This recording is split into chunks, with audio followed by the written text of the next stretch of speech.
Welcome back to what I do. Well, today I've decided to make myself a mobile work table for in the workshop here. I'm not going to bother. I need to do some welding for my Viva equipment, finish the video on that one, but the weather has been so crappy here. Yesterday it rained nearly the whole day and it bucketed down. So there was no, and it's looking like it's going to be like that today, showery. So I'm not going to, I've got some old steel which I want to cut up and use. And I'm not going to cut it in here. I want to cut it outside and, clean it up. So I'm going to wait for a decent day before I do that. So I thought, what shall I do today? And I thought, yeah, I'll do that mobile workbench. So here's what I've got so far. Now I'm going to use OSB for the top of it. I've got my legs there. They were 6x2s. I've cut them down to 4x2s.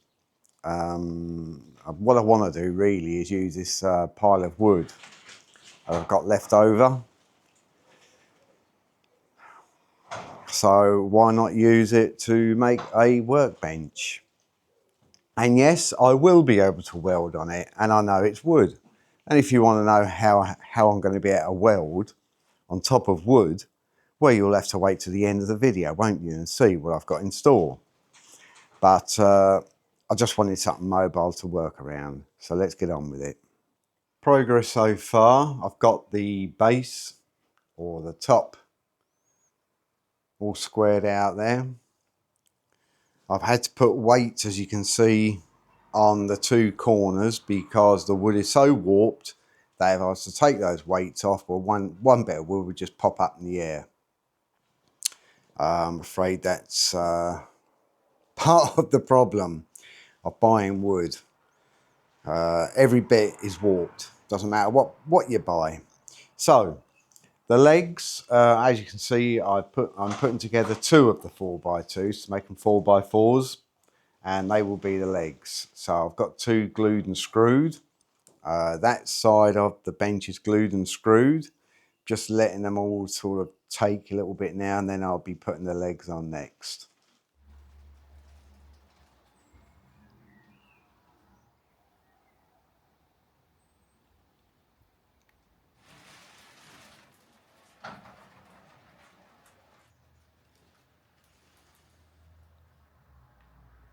And there is my workbench completed.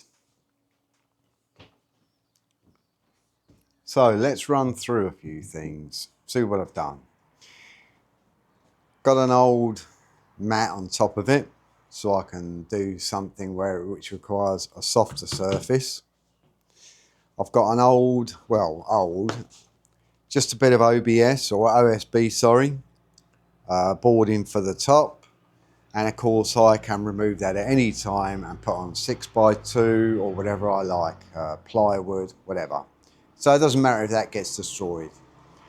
It's built with 6x2 and the legs are 6x2, but I cut them down on the table saw to make them 4-inch. So I've got 4x2s. Basically I wanted to use the wood up.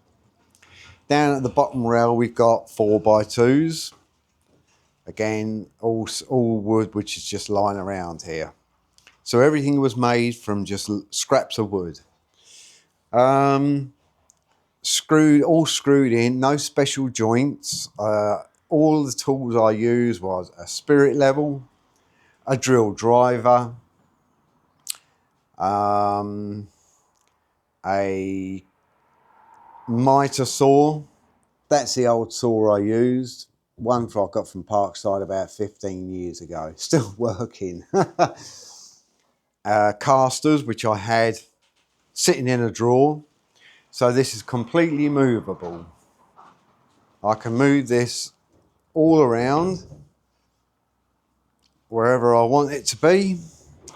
And of course the casters will lock to keep it in place. And I built that shelf down there out of 6x1s. So all in all, I've got quite a versatile workbench.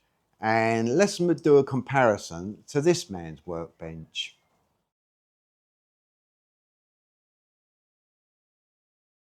Okay, now He is a master craftsman. Now the gentleman in that video, because I love watching all these types of videos as probably you do as well. I'm not going to say anything bad about him, but he's a great craftsman. He knows his trades, probably all he's done all his life. Built up his tools. He knows all the joints, the angles, which to cut at, etc. But he's got the mind of a woodman, a carpenter. He could have done a lot more with that bench. He could have put it on casters so that he can move it around. Now it's static. He doesn't have any shelf underneath it. He got a hammer and go with a wallop on the top. Well, I can do that with my one. My one will last just as long as his, basically until the wood rots on it. But it's not going to fall apart. So if you don't have the skills that he's got, and he's obviously got a lot of skills, he has a lot of tools, they're all ultra sharp.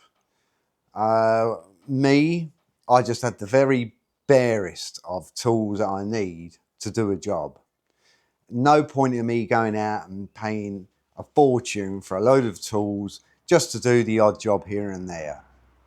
And if that's the type of work that you at home want to do, look, when you're making something, just make it versatile. If you're going to make a workbench, put a shelf underneath it. If you don't want it to be static, put some casters on it. If you don't want to be bothered about damaging the surface of it, let's face it, the Chinese craftsman one, you damage that surface and, well, it's damaged. There's no sort of taking it off and replacing it, not without giving it back to him for it to plane all the wood. The wood he will be using will be far more superior than the wood I would be getting hold of in Ireland. The wood I get hold of in Ireland would only be a bog standard pine. They build houses with them. I built this place with it. It's just cheap old wood. Quick grow, usually comes soaking wet.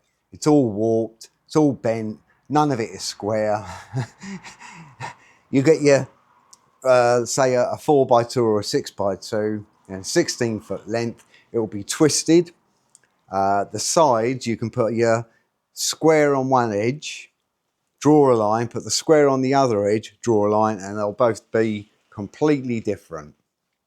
So nothing is even square.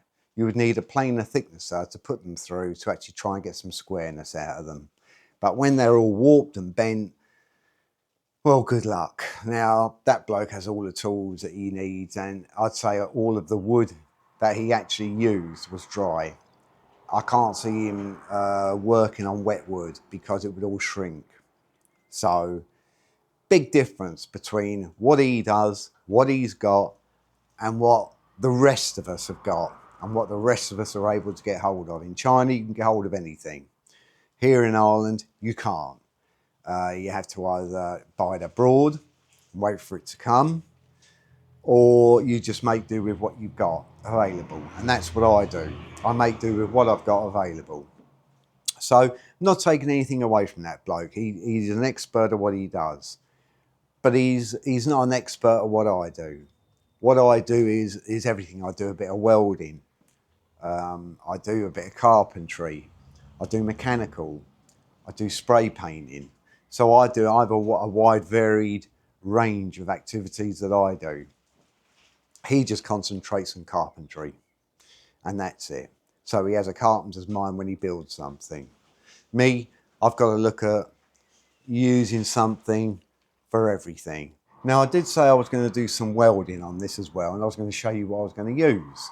And there it is, a welding blanket. This is 6 foot by 10 foot, and all I'll do is simply throw it over the top of that table. It will come right down, way down the edges, and I can weld away as happy as Larry on it.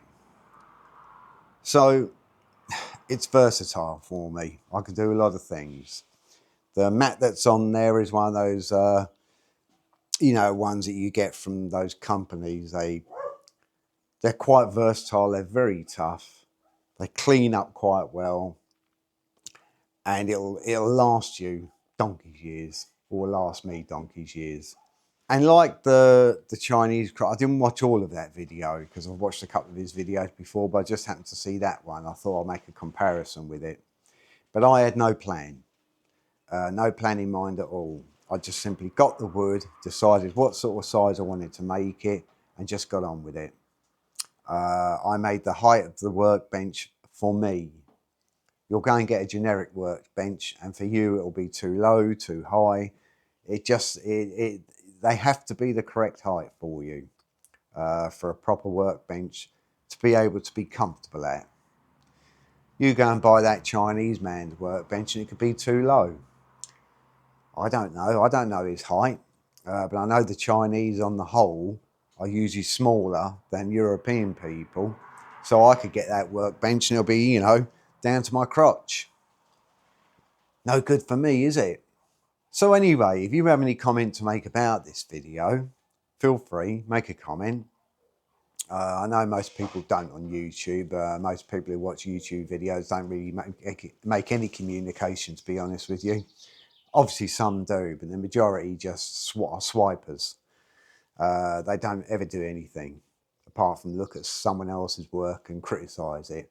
At least I do something. But I'm not criticising the Chinese carpenter. All I'm saying is he's got a carpenter's mind and he builds things with carpentry in his head. Me, I've got to do it with everything in my head. So there you go.